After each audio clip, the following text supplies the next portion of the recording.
Good morning, dear children.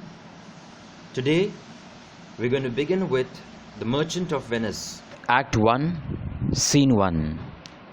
The scene takes place in Venice, a busy street. Enter Antonio, Salarino and Salenio. Now we know that Antonio, he is the central character of the play.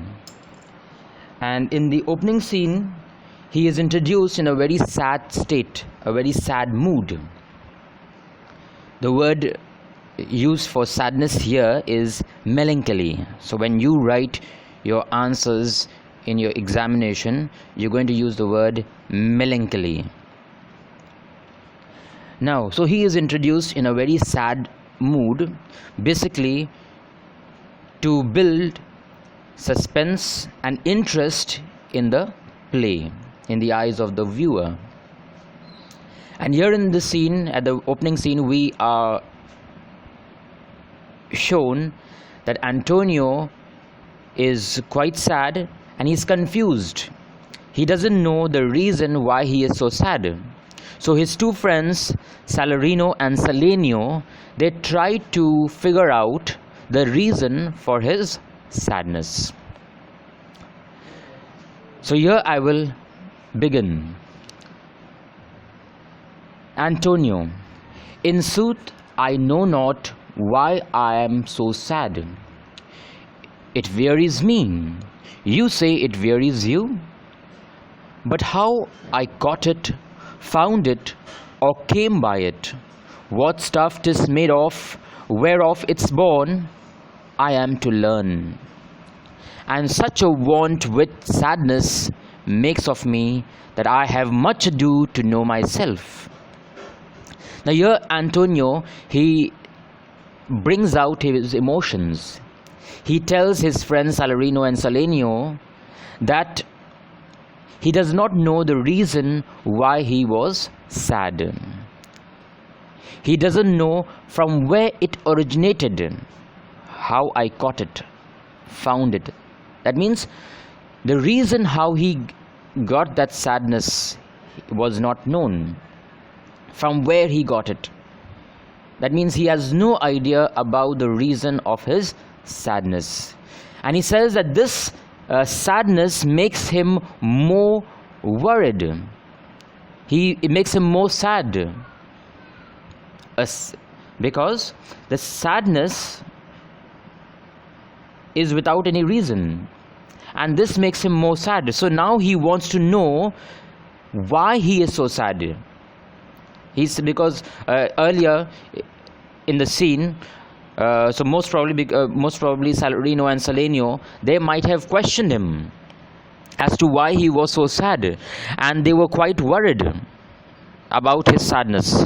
So Antonio tries to clear it out that he himself is worried and he wants to know why he is so sad. Salarino, your mind is tossing on the ocean, there where your argosies with portly sail. Now, since Antonio was a merchant and he had a lot of trade with other nations, other countries, and his business, his trade was basically import and export. So since he was a merchant, he would purchase goods from other countries. He also had trade with India. So he would purchase these commodities, these goods, and he would sell it in his country, that is in Italy. So that was his business. So Antonio, he had his ships, that is his argosies. His argosies mean very rich or heavily laden merchant ships. So Salarino says that your mind is tossing on the ocean.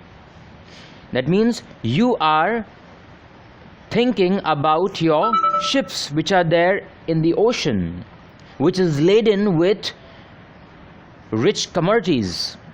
Now I'll just tell you what kind of goods Antonio's ships had. That is, what kind of business Antonio had. So the ships had silk, spices, and there were a few more things, but basically these were the things that is referred over here.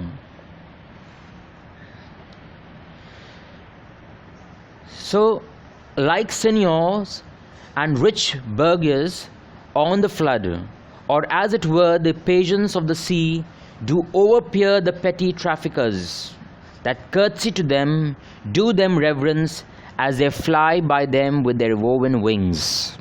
Now Salarino, he praises the mighty ships of Antonio. So by the very words of Salarino, we come to know that the ships were huge.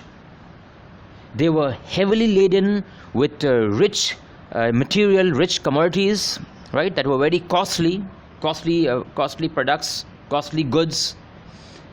And those ships, since they were so huge, it seemed as if it was some royal procession. Wherever they went, it was other smaller ships, these fishermen ships, fishermen boats, basically they were boats. So fishermen boats, they would bow in front of Antonio's ships, as if the common man would bow, would bend, would show respect, would show homage to a royal family, a royal member.